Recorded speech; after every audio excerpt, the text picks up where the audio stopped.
सरकार आई, मणिपुर बंद, blockade, curfew और हिंसा से मुक्त हो गया है। नरेंद्र मोदी जी के नेतृत्व में भारतीय जनता पार्टी की मणिपुर सरकार, हमारे मुख्यमंत्री जी के नेतृत्व में इस डबल इंजन की सरकार ने विकास के सारे पैरामीटर्स में अभूतपूर्व सिद्धियां हासिल की। ये 6 साल मणिपुर के इतिहास में विकास और शांति के 6 साल के रूप में जाने जाते हैं। चाहे सेंट्रल इंस्टीट्यूशन लाना हो, चाहे इंफ्रास्ट्रक्चर को मजबूत बनाना हो, बढ़ावा करना हो, इंडस्ट्रियल इन्वेस्टमेंट लाना हो, एजुकेशनल इंस्टीट्यूशन को सुचारू रूप से चलाकर मणिपुर को नॉर्थ ईस्ट के एजुकेशन और स्पोर्ट्स में हब बनाने की बात हो, हर क्षेत्र में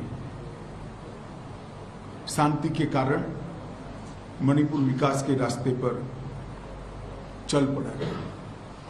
विगत लगभग 1 महीने से मणिपुर में हिंसक घटनाएं हुई हैं। सबसे पहले तो मैं जिन दुर्भाग्यपूर्ण नागरिकों की हाल की हिंसा में मृत्यु हुई है, इस सभी के परिवारों के प्रति देश के प्रधानमंत्री जी की ओर से, मेरी ओर से और भारत सरकार की ओर से इनके प्रति संवेदना व्यक्त करता हूं। जान किसी की भी गई हो, देश के नागरिक की जान जाती है, तब हम सबको, मुझे, आपको, सभी को दुख होना बहुत स्वाभाविक है। ये 2 दिन के दौरान मैंने ढेर सारे इधर और साइड के लोगों से मुलाकात की है। मैंने ये 3 दिनों में अस्थायी कैंपों का दौरा किया है। ये 3 दिनों के अंदर मणिपुर के अलग अलग हिस्सों में, इम्फाल, मोरे, चुराचांदपुर, कोम्पोक्पी, सभी जगह जाकर नागरिकों के प्रतिनिधिमंडल और आहत लोगों से चर्चा करने का प्रयास किया है। राज्य के कैबिनेट मंत्रियों के साथ भी मीटिंग की है, महिला संगठनों के साथ भी दोनों ओर मेरी मीटिंग हुई है। मतई समुदाय के लगभग 22 सीएसओ को मैं मिल चुका हूं। इसी प्रकार से कुकी समुदाय के भी 25 से ज्यादा सीएसओ के साथ मेरी मीटिंग हुई है। बुद्धिजीवी संगठन, प्रोफेसर, रिटायर्ड अफसर, समाज के सभी वर्गों के साथ शांति लाने के उपायों के लिए और शांति की चर्चा के लिए मेरी बातचीत हुई है। अलग अलग 11 पॉलिटिकल पार्टियों के नेताओं के साथ भी मेरी डिटेल चर्चा हुई है। ओलंपियंस और राष्ट्रीय खेलों में खेले हुए खिलाड़ियों से भी मेरी चर्चा हुई है और सभी पार्टी के चुने हुए प्रतिनिधियों से भी मेरी चर्चा हुई है। 2 राहत कैंपों में मैं गया, दोनों राहत कैंप में स्थिति का जायजा भी लिया है और अलग अलग स्तर के भारत सरकार और मणिपुर सरकार के अधिकारियों की, सिविल अधिकारियों की और सुरक्षा बलों की मीटिंग भी मैंने की है। हमने ढेर सारे फैसले भी किए हैं जो आज मैं बताना चाहूंगा। भारत सरकार विगत 1 महीने से चलती हुई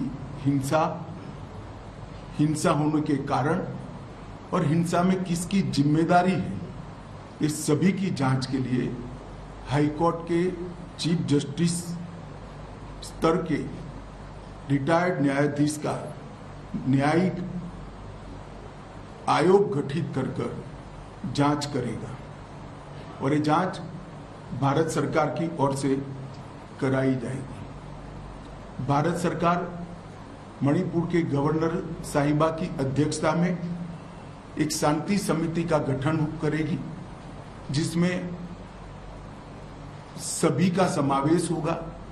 उद्योगपति भी होंगे, खिलाड़ी भी होंगे, राजनीतिक दलों के प्रतिनिधि भी होंगे, चुने हुए प्रतिनिधि भी होंगे और अलग अलग सिविल सोसाइटी ऑर्गेनाइजेशन के प्रतिनिधि भी सभी प्रकार के होंगे।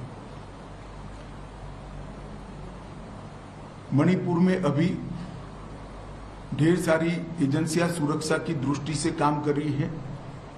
उनके बीच में बेहतर समन्वय के लिए एडवाइजर श्री कुलदीप सिंह जी, जो कि रिटायर्ड डीजी सीआरपीएफ हैं, उनकी अध्यक्षता में इंटर एजेंसी यूनिफाइड कमांड की व्यवस्था आज से ही हम रचना में लाएंगे, जो सभी एजेंसियों के बेटर कोऑर्डिनेशन के लिए, पक्षपात विहीन कोऑर्डिनेशन के लिए इनकी अध्यक्षता में काम होगा।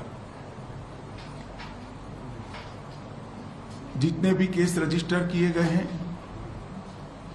इसमें से 5 केस चयनित किए गए हैं और एक केस इन जनरल कॉन्स्पिरेसी का रजिस्टर कर ये 6 केसों की जांच सीबीआई का विशेष दल करेगा, जो भारत सरकार के तत्वाधान में किया जाएगा।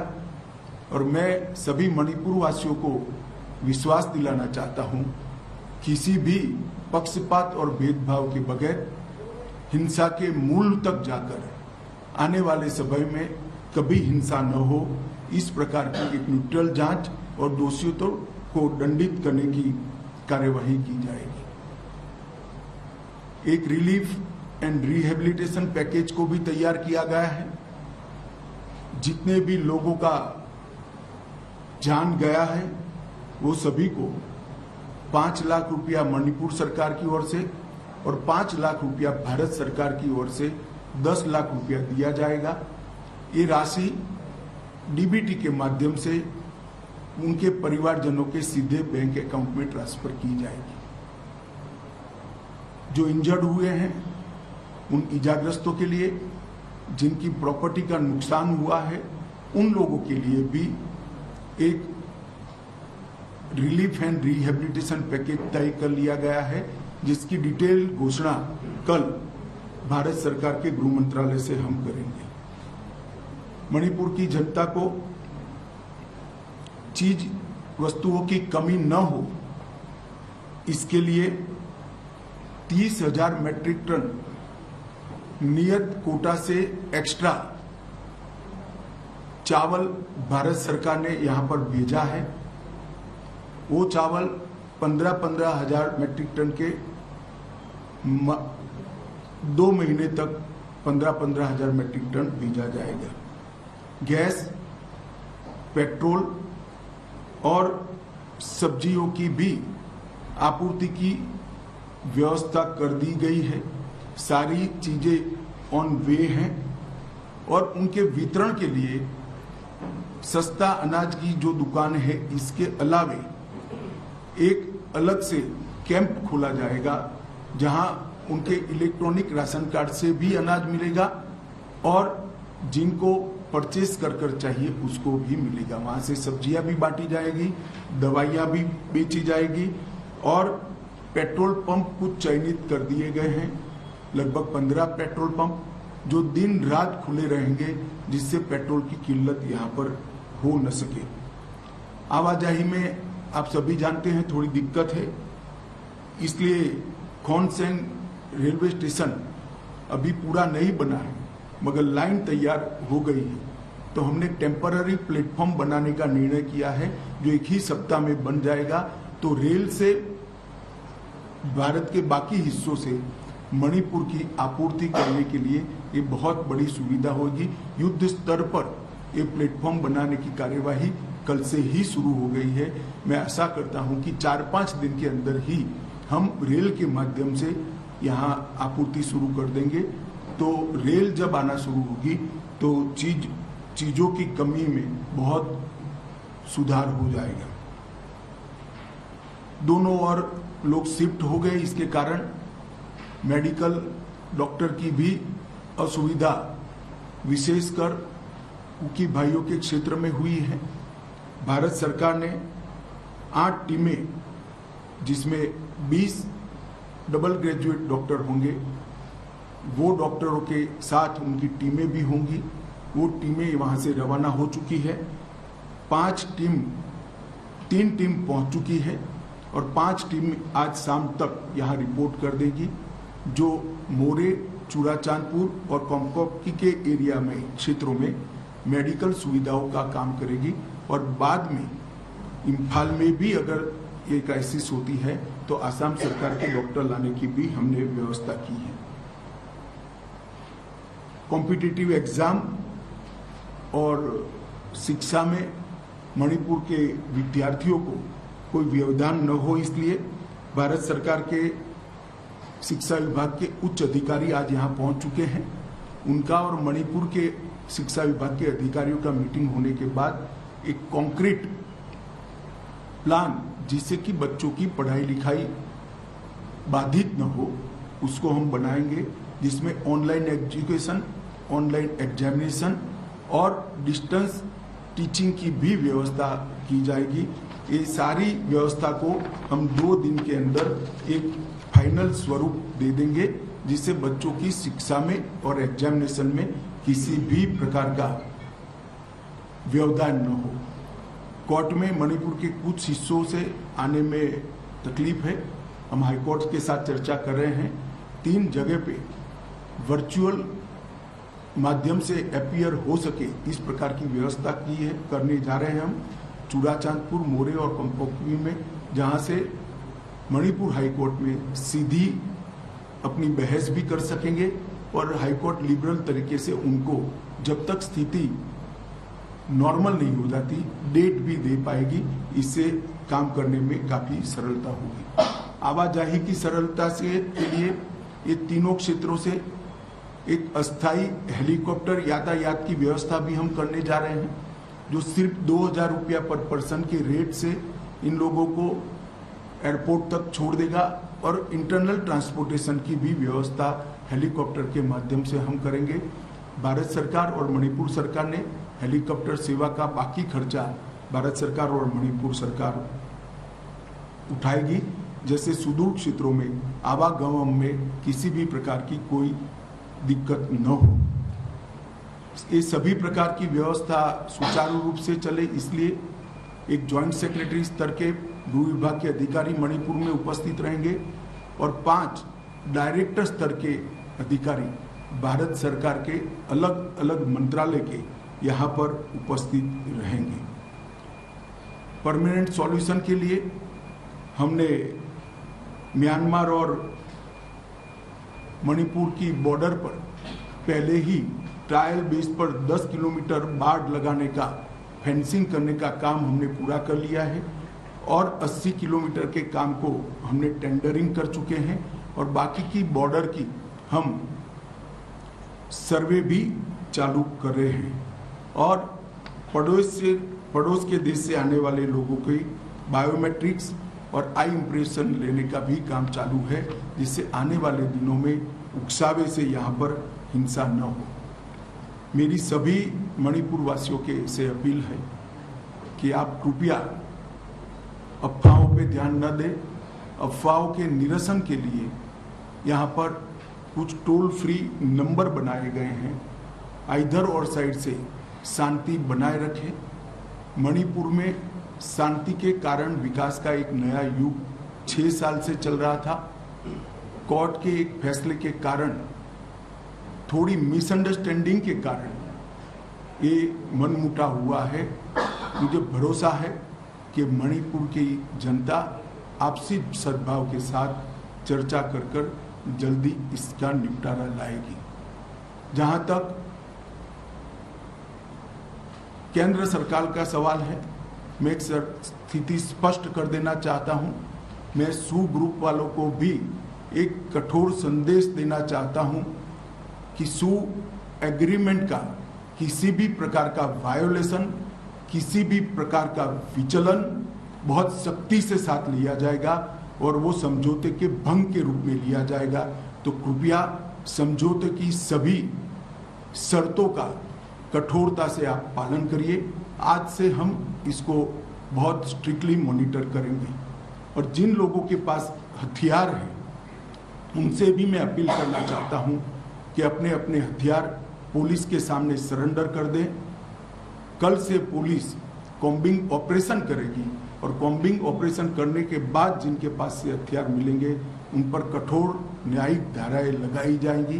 तो मेरा सभी से अपील है कि जिनके पास हथियार हैं वो सभी लोग पुलिस के सामने अपने हथियारों को सरेंडर कर दें। मैं सभी सिविल सोसाइटी ऑर्गेनाइजेशन से भी निवेदन करना चाहता हूं कि अफवाहों पर ध्यान न दें। समय शांति बनाने का है, समाज के अंदर सद्भावना बढ़ाने का है और जिस काम के लिए आप लोगों ने ऑर्गेनाइजेशन बनाया है मैं मानता हूं वो काम यही है। तो आप लोग कृपया दोनों साइड से शांति बनाने का, चर्चा का और सद्भाव बढ़ाने का माहौल बनाए, ऐसी मेरी आप सबसे विनती है। धन्यवाद। एक आराम से करिए, बैठ कर करिए। I represent Northeast Video TV, which is based in Ilford. Now my question is, apart from the Houthi militants under the suspension of operation, we have received reports that large number of cartels of People's Defense Force. एक minute, मैं समझ गया। मैं हिंदी में बोला इसलिए शायद मेरी बात कम्युनिकेट नहीं हो पाई। अब ध्यान से सुनिएगा। सू मिलिटेंट अगर समझौते की किसी भी प्रकार की शर्त का उल्लंघन करते हैं तो अब उन पर कठोर कार्यवाही होगी, ये मैंने पहले ही स्पष्ट कर दिया है। Next. Is the Home Ministry have information about the interference of Myanmar's militants here, or what is happening here in this area? देखिए, सूचनाएं कई प्रकार की मैं सार्वजनिक करना नहीं चाहूंगा, परंतु जो भी सूचना है इसको हम डील कर रहे हैं और कड़ाई के साथ डील कर रहे हैं। एक सेकंड मैं बताता हूँ, आप बताइए, सबको मौका मिलेगा। The government of India has approved the NACN-IN while still having talks with the government of India. Why is that none of the Houthi groups with whom you are under suit have been approved by the center till now? देखिए, हमारी बातचीत सभी से चल रही है। North east में अब तक 15 अलग अलग हथियारी ग्रुपों से हमारा समझौता हो चुका है। 8000 से ज्यादा लोग सरेंडर हो चुके हैं। नरेंद्र मोदी सरकार बनने के बाद 2014 से लगभग 8000 उग्रवादी हथियार डालकर मेन स्ट्रीम में आए। बाकी लोगों से भी बातचीत चल रही है। ये सभी से बातचीत एक उच्चतम स्तर पर गृह मंत्रालय कर रहा है, मगर जब कॉम्प्लेक्स पोजीशन होती है, 50-50 साल पुराने मसले होते हैं, इसका निपटारा लाने में समय लगता है। एक सेकंड, सबको सर, मैं त्रिदीप लाकर पीटीआई से। सर, क्योंकि सीएसएफ ग्रुप का जो एक डिमांड है कि एक सेपरेट टेरिटोरियल एडमिनिस्ट्रेशन होना चाहिए, सेपरेट यूनियन टेरिटरी सेपरेट, उस पर सर क्या राय है सर? देखिए, भारत सरकार ने मणिपुर की एकता और अखंडता के बारे में कई बार अपना स्टैंड घोषित किया है। इसमें हमारा कोई बदलाव नहीं है। मैं अभी कोई ऐसी बात करना नहीं चाहता जिससे शांति में दखल पड़े, और मेरा आपसे भी निवेदन है कि हेडलाइन बनाने में कृपया ऐसे सवाल मत पूछे जिससे आइदर और साइड पर एग्रेशन पड़े। Sir, what is the peace theory you are having, since there seems to be a very big division within the states? Malika from CNN News. देखिए, वार्ता और संवाद यही रास्ता है मतभेदों को और मिसअंडरस्टैंडिंग को क्लियर करने का। मुझे लगता है एक बार राज्यपाल महोदया की अध्यक्षता में पीस कमेटी घूमकर सबको सुनेगी। मैंने भी सुना है, काफी सारी चीजें आई हैं। मैंने एक दूसरे के साथ कम्युनिकेट भी किया है, एक दूसरे के ग्रीवेंसेस को। वो दोनों ग्रुप भी अभी अपने यहाँ इस पर विचार कर रहे हैं। एक बार वार्ता शुरू होगी तभी मिसअंडरस्टैंडिंग क्लियर होगी। एक सेकंड, सबको मैं बताऊंगा कहीं।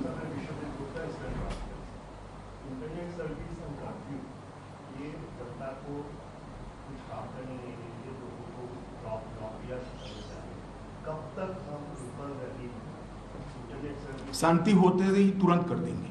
Sir, how many Kuki militants basically came out here in Manipur?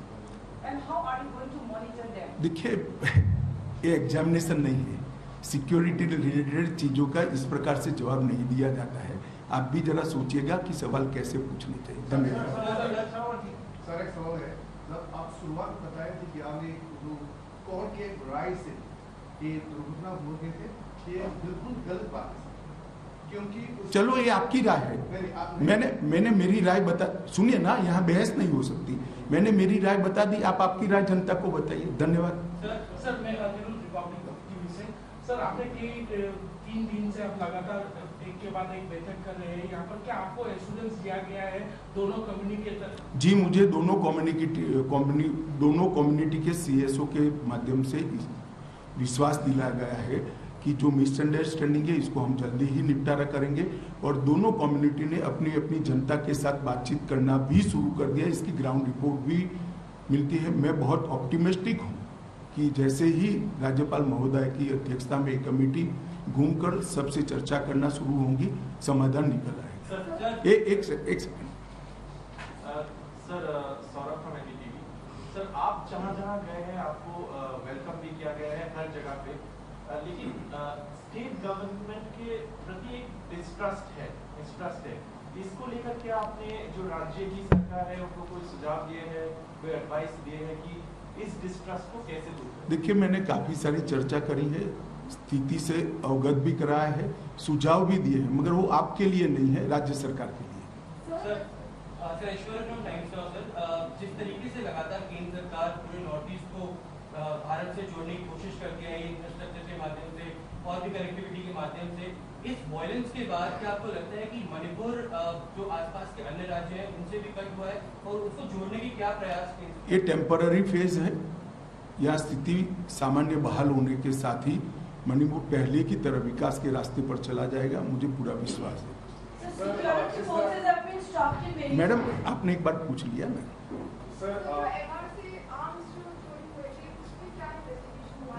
Investigation हो रहा है, मगर मैंने पहले अपील करना चाहता था, मैंने आज अपील कर लिया है। जिनके पास भी आर्म्स है वो सरेंडर कर दे। बाद में कॉम्बिंग भी होगा और कठोर कार्यवाही भी होगी, हमारे पास सूचनाएं भी हैं। एक सेकंड। सर, क्योंकि मणिपुर एक बॉर्डरिंग स्टेट है और आपने कहा बॉर्डर को फेंसिंग की बात भी चल रही है और स्ट्रिक्ट विजिलेंस वहाँ पे होगा, अब बाकी जो राज्य हैं बॉर्डरिंग स्टेट मणिपुर के, उन पे किस तरह का असर पड़ सकता है? मणिपुर में इस तरह का वायलेंस, पहले मेरी बात पूरी आप सुन लीजिए। 10 किलोमीटर बॉर्डर फेंसिंग हमने ट्रायल बेस पर किया है और इसके आधार पर 80 किलोमीटर और कर रहे हैं, बाकी का सर्वे चल रहा है। और जहां तक बाकी स्टेटों का सवाल है, जहां जहां प्रॉब्लम होगी भारत सरकार जरूर सोचेगी रिपोर्ट के आधार पर। Sir, you have just said that the government in India will be taking discrimination to the Sikh religion.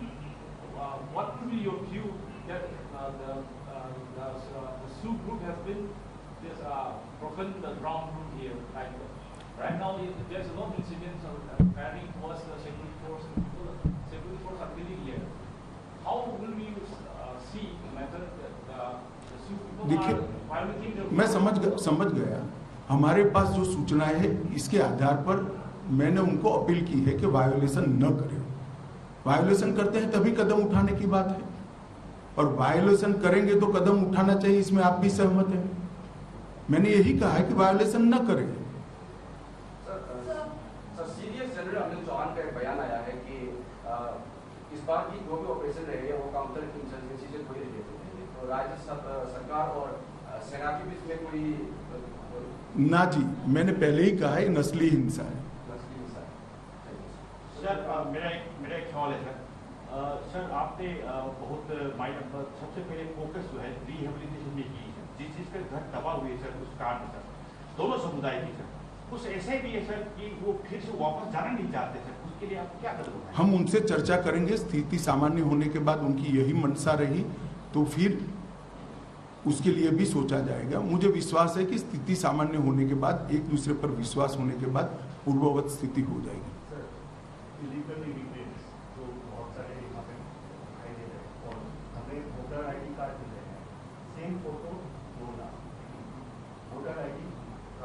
मैंने इसीलिए कहा कि सबके थंब इम्प्रेशन और आई इम्प्रेशन लेने की शुरुआत ऑलरेडी कर चुकी है भारत सरकार, सिर्फ मणिपुर नहीं, सभी राज्यों में। Sir, suspension of operation is applied here in Manipur only. Whereas when there are many Naxalites, when there are gangsters in other parts of India, there is no such program as suspension of operation here to suppress the militant or terrorists. Why here in Manipur, sir? बैठिए, ऐसा है कि suspension of operation की कुछ conditions हैं, तो इसको मानना चाहिए, तभी तो सस्पेंशन ऑफ ऑपरेशन रहता है। अगर कंडीशन टूटती है तो दोनों ओर से टूटेगी। No, there has been both. मैं आपसे बहस नहीं कर सकता, मैंने मेरा जवाब दे दिया।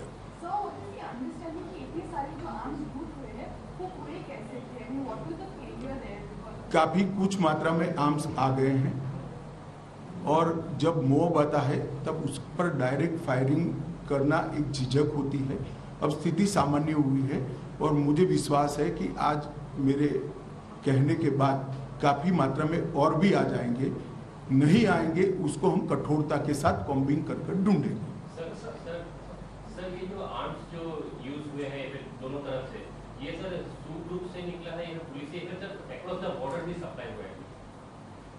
देखिए, आप प्रेस कॉन्फ्रेंस में इस तरह की सूचनाएं मुझसे अपेक्षा नहीं कर सकते हैं भैया। इसके लिए आपको एग्जाम देना पड़ेगा, सिक्योरिटी फोर्स में आना पड़ेगा, या तो एजेंसी में आना पड़ेगा। चले, मुझे लगता है अब रिपीटेशन हो रहा है।